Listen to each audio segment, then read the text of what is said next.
মহাভারতে ভগবান শ্রীকৃষ্ণ একটা সুন্দর কথা বলেন।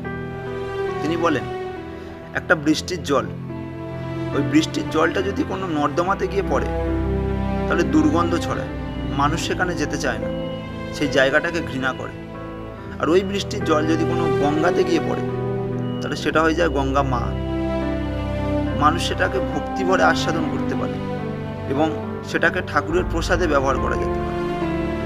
তেমনি আমরা প্রত্যেকটা মানুষ জীবনে কোন জায়গাতে আছে এটা খুবই গুরুত্বপূর্ণ।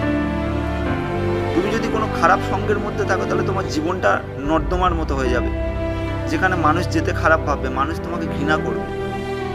যদি তুমি গঙ্গার মতো পবিত্র জায়গাতে আনতে চাও, তোমার সঙ্গটা যদি পবিত্র হয়, ভালো হয়, তাহলে যত সময় যাবে তোমার নাম, যশ, প্রতিপত্তি, খ্যাতি সমস্ত কিছু উজ্জ্বল হবে।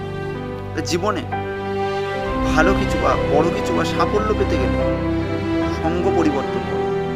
কাদের সাথে আছো এটা খুবই গুরুত্বপূর্ণ, এটাই বাস্তব। ভালো থাকবেন সবাই।